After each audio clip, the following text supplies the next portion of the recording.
C'est à l'hôpital principal de Dakar qu'Hissène Habré a poussé son dernier souffle, emporté par le Covid-19. Il y avait été amené d'urgence après la détérioration de son état de santé dans une clinique privée de la capitale sénégalaise où sa famille l'avait fait conduire il y a quelques jours. Très vite, la nouvelle de sa mort s'est répandue. Et nous avons appris cette triste nouvelle très tôt le matin à travers les parents et les réseaux sociaux. Et nous avons la peine et le regret et une douleur profonde que nous partageons ces moments avec tout le peuple tchadien.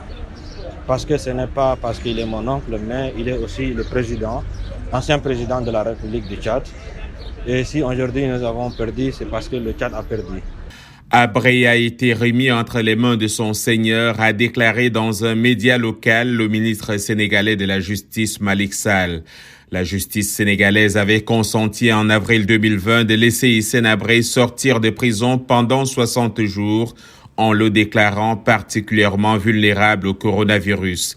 Et depuis des mois, sa famille et ses avocats réclamaient un autre régime que celui de la détention en invoquant son âge et la dégradation de son état de santé. Ils s'alarmaient du risque qu'il contracte le Covid en prison.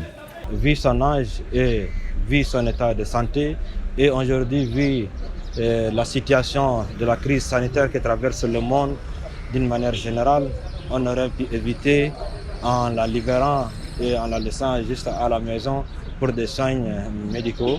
Mais malheureusement, l'État sénégalais n'a pas réagi et malheureusement, les dirigeants africains n'ont pas réagi. Le collectif des victimes d'Hissène Habré, tout en lui reconnaissant le droit à un traitement humain et à des soins, s'est toujours fermement opposé à tout régime de faveur, en faisant valoir, entre autres, qu'il n'avait toujours pas versé le moindre centime sur les 82 milliards de francs CFA que la justice lui avait imposés comme amende.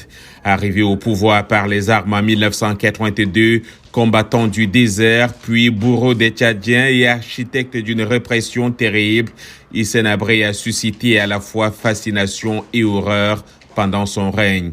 Une commission d'enquête tchadienne a chiffré à 40 000 morts le nombre des victimes de la répression sous son régime.